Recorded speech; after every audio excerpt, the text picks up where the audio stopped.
Hello guys, good morning to all. कैसे हैं आप? वेलकम टू माय चैनल गुरु कृपा फिजिक्स एकेडमी। गाइस, हम आज ऐसे टॉपिक के बारे में जानने वाले हैं जो बहुत ही इंटरेस्टिंग बट सरप्राइजिंग है। तो आप मैग्नेट के बारे में तो जानते ही हैं, जिसे हिंदी में चुंबक बोलते हैं। जैसे हम प्रीवियस छोटी क्लासों में पढ़ते आए हैं कि मैग्नेट के टू पोल्स होते हैं, नॉर्थ पोल, साउथ पोल।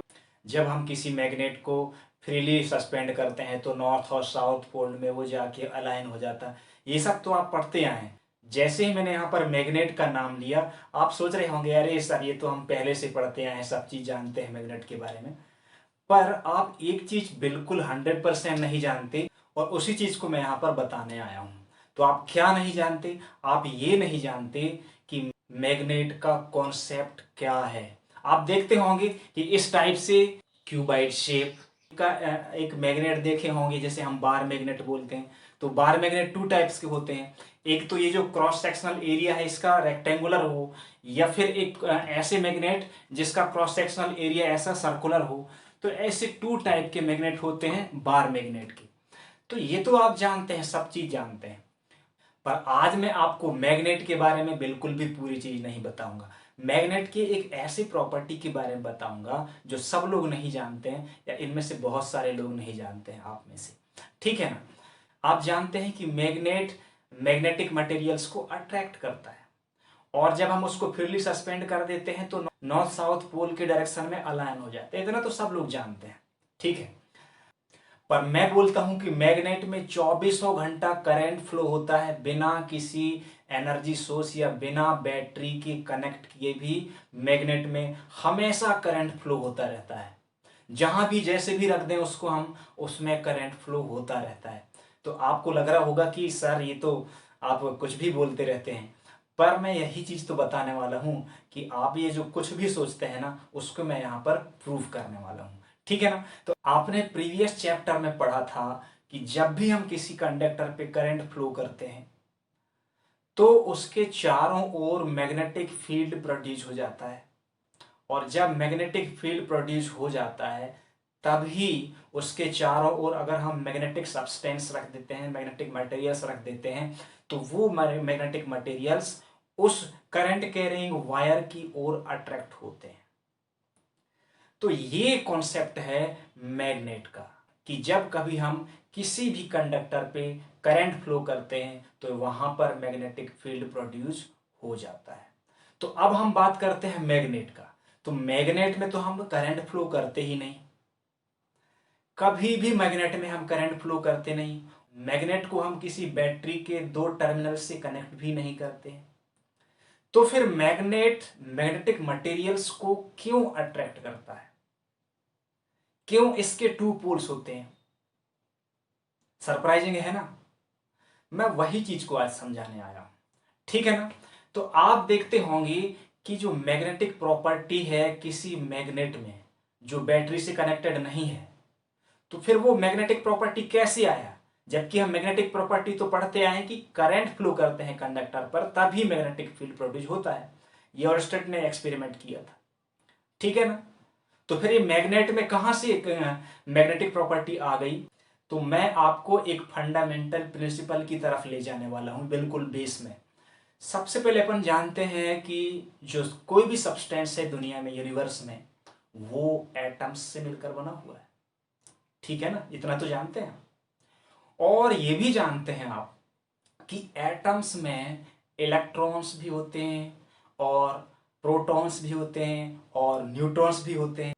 इनमें से इलेक्ट्रॉन्स जो होते हैं वो एक किसी पर्टिकुलर सर्कुलर ऑर्बिट पे रिवॉल्व करते हैं न्यूक्लियस के अराउंड एटम में। और प्रोटॉन्स और न्यूट्रॉन्स न्यूक्लियस में अंदर रहते हैं। न्यूक्लियस के बाहर प्रोटॉन्स और न्यूट्रॉन्स नहीं रहते हैं, बाहर सिर्फ इलेक्ट्रॉन्स होते हैं। और आप जानते हैं कि इलेक्ट्रॉन्स कभी भी रेस्ट पोजीशन पे, स्टेशनरी पोजीशन पे नहीं रहते हैं। तो क्या करते हैं वो इलेक्ट्रॉन्स किसी भी एक पर्टिकुलर एनर्जी के सर्कुलर पाथ पे रिवॉल्व करते हैं न्यूक्लियस के अराउंड। और हम ये जानते हैं कि जब जो इलेक्ट्रॉन्स किसी भी कंडक्टर पे मूव करते हैं, फ्लो करते हैं, तभी तो करंट फ्लो होता है। चार्ज फ्लो हो रहा है मीन्स इलेक्ट्रॉन्स फ्लो हो रहे हैं, तभी तो करंट फ्लो होता है। मीन्स अब आप देखेंगे कि एक एटम है, तो एटम में जब कोई भी एक इलेक्ट्रॉन मूव कर रहा है, तो जब इलेक्ट्रॉन मूव करते हैं मीन्स चार्ज मूविंग हो रही है, और चार्ज की मूविंग हो रही है तो करंट फ्लो होगा। तो आप अब समझ गए कि एक एटम में करंट फ्लो होता है, ठीक है ना। अब इस एटम से मैग्नेट पर कैसे जाएं, तो आप जानते हैं कि मैग्नेट्स जो है एक सब्सटेंस है, और सब्सटेंस है तो उसमें बहुत सारे एटम्स होंगे। मैग्नेट भी बहुत सारे एटम्स से मिलकर बना हुआ है, ठीक है। अब हम बात करते हैं एक बार मैग्नेट का। तो आप ये जानते हैं कि या तो बार मैग्नेट इस टाइप से क्वाड्रिलेटरल शेप जैसा हो सकता है, या फिर वो इस टाइप से ऐसा सिलिंड्रिकल होता है। अब बार मैग्नेट के इस टाइप की बार मैग्नेट में यहां पर जो क्रॉस सेक्शनल एरिया है ये कैसा है, ये रेक्टेंगुलर है, और इसका कैसा है, इसका सर्कुलर है। तो इसका जो क्रॉस सेक्शनल एरिया है वो इस टाइप से। अब यहां पर बहुत सारे एटम्स हैं ऐसा, और ये एटम एक दूसरे से चिपके हुए हैं, ठीक है ना। अब आप देख रहे हैं कि इन सब एटम्स हैं, इनमें इलेक्ट्रॉन रिवॉल्व कर रहे हैं। तो जहां पर इलेक्ट्रॉन रिवॉल्व कर रहा है वो एक करंट लूप जैसा है, सर्कुलर लूप जैसा है। तो इसके लिए हम थोड़ा सर्कुलर लूप पर वापस जाते हैं। सपोज ये एक सर्कुलर लूप है, इसमें करंट फ्लो कर रहे हैं हम यहां से इस डायरेक्शन में, और इधर से ऐसा करंट इधर आएगा और इधर फ्लो होगा, नीचे से चला जाएगा इधर, ठीक है ना। तो ये जो सर्कुलर लूप है, तो इस सर्कुलर लूप में क्योंकि करंट फ्लो हो रहा है इसलिए इसमें मैग्नेटिक फील्ड प्रोड्यूस हो जाएगा। तो अब मैग्नेटिक फील्ड प्रोड्यूस होगा तो इसमें मैग्नेटिक फील्ड लाइंस भी होंगी। तो हम यहां पर देखते हैं कि यहां पर एक पॉइंट लेते हैं, इस पॉइंट पर मैग्नेटिक फील्ड लाइंस की डायरेक्शन क्या होगी, वो कॉन्सेंट्रिक सर्कल जैसी होंगी वो मैग्नेटिक फील्ड लाइंस। तो वो कैसी होंगी, हम एक राइट हैंड थंब रूल से मैग्नेटिक फील्ड लाइन की डायरेक्शन फाइंड करते हैं। तो आप देख रहे हैं ये राइट हैंड थंब रूल है, इसको मैं ऐसे पकड़ रहा हूं, यहां पर ऐसे पकड़ा हूं, और ये जो थंब है ये करंट की डायरेक्शन को शो करता। कर्ल ऑफ फिंगर्स ऐसी है, ऐसी पकड़ा हूं मैं, तो कर्ल ऑफ फिंगर की डायरेक्शन ऐसी है, इधर से इधर ऐसी। तो जो मैग्नेटिक फील्ड लाइंस हैं उनकी डायरेक्शन कर्ल ऑफ फिंगर की डायरेक्शन में होती है। मींस मैग्नेटिक फील्ड लाइंस ऐसी होंगी, इधर से ऐसे निकलेंगी और इधर से ऐसे आके ऐसे घूमती जाएंगी। तो मैग्नेटिक फील्ड लाइंस यहां पर कॉन्सेंट्रिक सर्कल टाइप की होंगी, इस टाइप से होंगी, ठीक है ना। तो वो कैसी होंगी, इधर से ऐसी मुड़ेंगी, मतलब यहां तो उनकी डायरेक्शन उधर होगी, इधर फ्रंट से इनवर्ड इनवर्ड डायरेक्शन ऐसी होगी, और इस पे ये इस साइड बाहर की ओर यहां आउटवर्ड डायरेक्शन ऐसी होगी। यहां पर भी इनवर्ड, यहां पर भी इनवर्ड, इधर आउटवर्ड, इस टाइप से होगी, ठीक है ना। और हम जाते जाएंगे जैसे इससे दूर जाते जाते हम इस लाइन से, तो ये जो मैग्नेटिक फील्ड लाइंस हैं ये सीधी होती जाती हैं इस टाइप से। वैसे यहां पर हम देखेंगे इधर करंट की डायरेक्शन नीचे है, तो ऐसी पकड़ेंगे हम तो ये नीचे आएगी करंट ऐसी, और ये कर्ल ऑफ फिंगर्स ऐसा। तो कर्ल ऑफ फिंगर्स इधर से ऐसे जाके उधर पीछे से ऐसे आएगा। तो यहां पर जो इनकी डायरेक्शन है ये भी कॉन्सेंट्रिक सर्कल तो होंगी, पर पहले वो कैसी आएंगी, बाहर से निकलेंगी, मतलब इधर से ऐसी निकलेंगी, अंदर साइड से बाहर ऐसी आएंगी, इससे भी ऐसी आएगी, ये ऐसी आएगी, और इस साइड अंदर साइड वो अंदर की ओर जाएंगी ऐसी, मतलब इधर से ऐसे निकल के और बाहर ऐसी जाएंगी। अब वैसे हम यहाँ पर दूर जाते जाएंगे, दूर जाते जाएंगे, दूर जाते जाएंगे, तो यहाँ पर जो बीचों बीच में है इस सर्कुलर लूप के सेंटर पे मैग्नेटिक फील्ड लाइंस कैसी होती है, सीधी हो जाती हैं।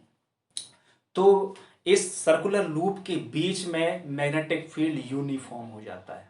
इतना तो अपन पहले से पढ़ चुके हैं इसके पहले वाले चैप्टर में। अब यहां वही कंडीशन बन रही है कि यहां भी एटम्स में इलेक्ट्रॉन रिवॉल्व कर रहे हैं, और इलेक्ट्रॉन रिवॉल्व कर रहे हैं मतलब करंट फ्लो हो रहा है, इलेक्ट्रॉन मूव करते हैं तभी तो करंट फ्लो होता है। तो यहां भी करंट फ्लो हो रहा है सभी एटम्स में, ठीक है ना।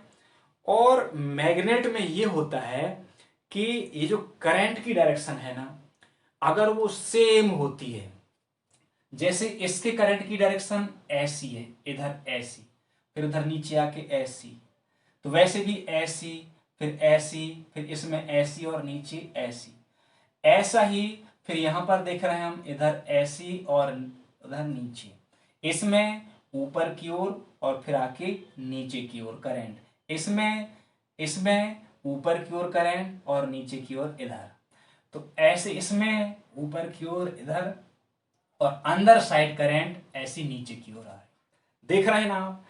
अब आप यहां पर ये देख रहे हैं कि ये दोनों, ये एटम्स बहुत ही पास पास में, पास पास में है। यहां पर जो आप देख रहे हैं ना, यहां पर इस एटम में करंट इसमें ऐसी नीचे की ओर फ्लो हो रहा है, ऐसी नीचे, और इसमें यहां से आप देख रहे हैं इसके पास वाला यहां पर, ये यहां ऊपर की ओर फ्लो हो रहा है। तो इन दोनों पास पास में एक करंट ऐसी नीचे आ रही है और दूसरी करंट ऐसी जा रही है, तो ये अपोजिट डायरेक्शन में है, इसलिए ये दोनों एक दूसरे के इफेक्ट को कैंसिल कर देंगे। वैसे इसके और इसके बीच में जो करंट है अपोजिट डायरेक्शन में होगी और ये एक दूसरे के इफेक्ट को कैंसिल कर देंगे। वैसे ही जितने भी कांटेक्ट पे हैं, इसका इससे कैंसिल हो जाएगा, इससे इससे, इसका इससे, इसका इससे, इसका इससे, इसका इससे, इसका इससे, इसका इससे, मींस अंदर जितना भी करंट फ्लो हो रहा है इलेक्ट्रॉन के कारण, वो सभी एक दूसरे को कैंसिल कर देंगे। अब बात आती है बाहर, देख रहे हैं आप यहां पर बाहर साइड, जो ये जो सरफेस है इसका, इस सरफेस साइड में इधर करंट फ्लो हो रहा है, इसका अंदर वाला जो करंट फ्लो हो रहा था इससे ये कैंसिल हो गया, पर ये बाहर वाला जो है इसको कैंसिल करने के लिए यहां पर इधर कोई भी एटम नहीं है, तो ये करंट जो है बच जाएगा। वैसे इसके पास वाला जो एटम रहेगा उसका ऊपर वाला करंट एक ही डायरेक्शन में होगा, वैसे ही ये ऊपर वाले हैं, इसका भी एक डायरेक्शन में, इसका भी एक ही डायरेक्शन में, इसका, तो ऊपर वाले जो सरफेस में एटम है ना, वो सभी के करंट की डायरेक्शन जब सेम होती है, तो यहां पर पूरे इस सर्कुलर लूप में ऐसे इस डायरेक्शन में करंट फ्लो होता है। तो अब मैं इसमें समझू, ये एक बार मैग्नेट है, तो ऐसे मैंने यहां पर बताया कि इसके यहां पर करंट फ्लो हो रहा है इस डायरेक्शन में। उसके बाद अब इधर भी तो बहुत से एटम्स हैं और ये पूरा तो एटम से मिलकर बना हुआ है ना, तो अब हम यहां पर इसको ऐसे देख सकते हैं, ये है बार मैग्नेट, तो इसमें करंट, ये फ्रंट में मतलब उसको हम ऐसे दर्शाए, इस डायरेक्शन में ऐसा करंट फ्लो हुआ, फिर उधर पीछे से आके ऐसा, फिर ऐसा आके ऐसा, फिर उधर नीचे से ऐसा, फिर ऐसा, फिर ऐसा, फिर ऐसा, इस टाइप से सभी एटम्स में इलेक्ट्रॉन्स फ्लो होने के कारण करंट की डायरेक्शन ऐसी होती है। तो करंट की डायरेक्शन यहां पर सर्कुलर शेप में भी हो सकती है और स्पाइरल शेप में भी हो सकती है। अब आप समझ गए होंगे कि एक मैग्नेट जिसे हम किसी बैटरी से कनेक्ट नहीं किए हैं और ना ही वहां पर हम किसी प्रकार का वोल्टेज अप्लाई कर रहे हैं और वो ऐसे ही पड़ा हुआ है, लैब में पड़ा हुआ है या फिर कहीं भी पड़ा हुआ है, तब भी उसमें 24 घंटा करंट फ्लो होता रहता है। और ये करंट फ्लो होता रहता है और ये जो करंट है वो मैग्नेटिक फील्ड प्रोड्यूस करता है। जितने भी एटम्स हैं उन सभी एटम्स के करंट मैग्नेटिक फील्ड प्रोड्यूस करते हैं और इसी कारण से मैग्नेट मैग्नेटिक मटेरियल्स को अट्रैक्ट करता है। ठीक है ना। अब हम बात करते हैं, क्योंकि मैग्नेट को एक पार्टिकुलर इंडक्शन प्रोसेस से बनाया जाता है मैग्नेट को, तो ये जो एटम्स होते हैं वो ऑलरेडी एक ही डायरेक्शन में अलायन हो जाते हैं, जिससे उन सभी एटम्स में जो करंट है इलेक्ट्रॉन के कारण वो एक ही डायरेक्शन में फ्लो हो। तो एक ही डायरेक्शन में फ्लो होगा तो क्या होगा, और हम ये जानते हैं कि यदि एक सोलेनॉइड इस टाइप से है और इसमें करंट इस डायरेक्शन में फ्लो हो रहा है, और हम ये जानते हैं कि यदि सोलेनॉइड में करंट फ्लो होता है तो सोलेनॉइड के चारों ओर मैग्नेटिक फील्ड प्रोड्यूस होता है, और सोलेनोइड के अंदर जो मैग्नेटिक फील्ड लाइंस होती हैं वो पैरेलल लाइन होती हैं। और मैग्नेटिक फील्ड लाइंस पैरेलल हो रही हैं, इसका मतलब सोलेनोइड के अंदर यूनिफॉर्म मैग्नेटिक फील्ड होती है। अपन ये पहले पढ़ चुके हैं, ठीक है ना। अब हम बार मैग्नेट के बारे में बात करते हैं। तो किसी एक बोर्ड में आयरन फिलिंग्स हम ऐसे स्प्रेड कर देते हैं और उस बोर्ड के ऊपर हम एक बार मैग्नेट यहां पर ऐसे रख दें और उसके बाद उस बोर्ड को हम धीरे धीरे नोट करें। इसके बाद हम ये देखते हैं कि आयरन फिलिंग्स एक लाइन में अरेंज हो जाती है और वो जो आयरन फिलिंग्स का अरेंजमेंट है ना, वही अरेंजमेंट उस मैग्नेट की मैग्नेटिक फील्ड लाइंस को शो करती है। इस एक्सपेरिमेंट से हमें यह पता चलता है कि बार मैग्नेट के अंदर भी मैग्नेटिक फील्ड लाइंस होती हैं और वो इस टाइप से होती हैं, ऐसी पैरेलल होती हैं। यदि इधर एन पोल हो और इधर एस पोल, तो इनकी डायरेक्शन एस से एन की ओर होती है अंदर। तो यहां पर हम देख रहे हैं कि एक सोलेनॉइड में जब करंट फ्लो होता है तभी यहां पर मैग्नेटिक फील्ड प्रोड्यूस होती है। और अगर करंट फ्लो हम इस पे नहीं कर रहे हैं सोलेनॉइड पे, तो यहां पर मैग्नेटिक फील्ड प्रोड्यूस बिल्कुल भी नहीं होगी। अब हम बार मैग्नेट के बारे में बात करेंगे। तो हम देखते हैं कि बार मैग्नेट के चारों ओर मैग्नेटिक फील्ड प्रोड्यूस हो रही है। इसका मतलब बार मैग्नेट के सरफेस में कोई करंट फ्लो हो ही रहा होगा, तभी तो इसके चारों ओर मैग्नेटिक फील्ड प्रोड्यूस हो रही है। यदि इस बार मैग्नेट के सरफेस के ऊपर यदि करंट फ्लो नहीं हो रहा होता, तो डेफिनेटली इस बार मैग्नेट के चारों ओर कोई भी मैग्नेटिक फील्ड नहीं होता। इसका मतलब ये है कि बार मैग्नेट या फिर किसी भी प्रकार के मैग्नेट के ऊपर से करंट फ्लो हो ही रहा है, होता ही है, इसीलिए यहां पर मैग्नेटिक फील्ड प्रोड्यूस हो रही है, ठीक है ना।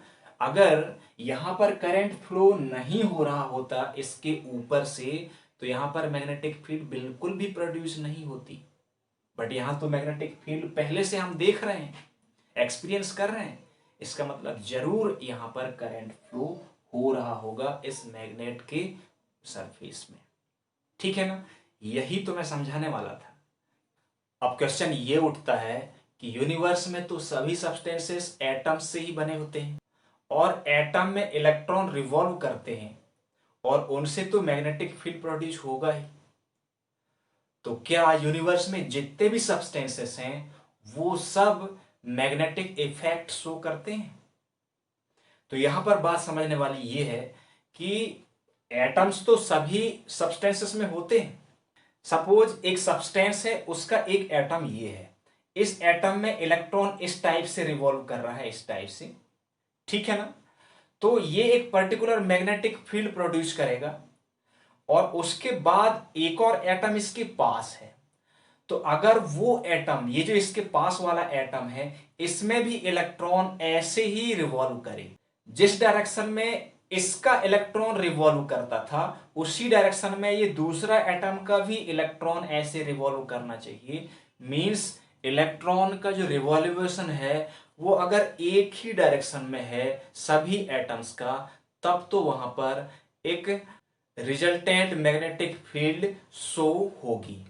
अगर इस एटम में जो इलेक्ट्रॉन ऐसे रिवॉल्व हो रहा है और इसके पास वाले एटम में जो इलेक्ट्रॉन रिवॉल्व हो रहा है इसके जस्ट अपोजिट ऐसे रिवॉल्व हो रहा है, ठीक है ना।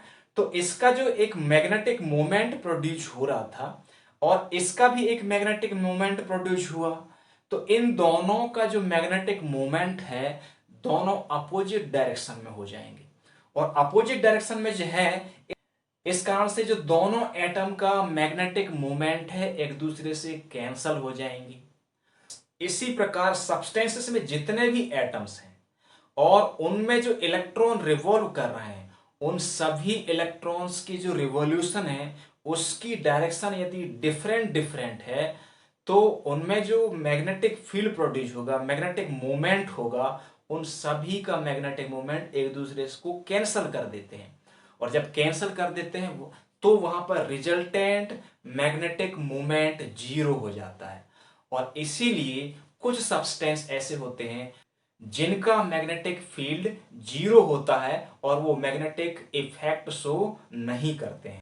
और कुछ सब्सटेंसेस ऐसे होते हैं जिनमें कुछ एटम्स ऐसे होते हैं जिनके इलेक्ट्रॉन्स की रिवॉल्यूशन सेम डायरेक्शन में, तो वो वीक मैग्नेटिक इफेक्ट शो करते हैं। मींस मैग्नेटिक इफेक्ट सभी सब्सटेंसेस का होता है, बट ये डिपेंड करता है एटम्स में इलेक्ट्रॉनों की रिवॉल्यूशन की डायरेक्शन। ओके, तो अब आज आपको ये विश्वास हो गया है कि कोई एक मैग्नेट है जिसमें करंट फ्लो होता है, तभी वहां पर मैग्नेटिक इफेक्ट शो करता है कोई मैग्नेट।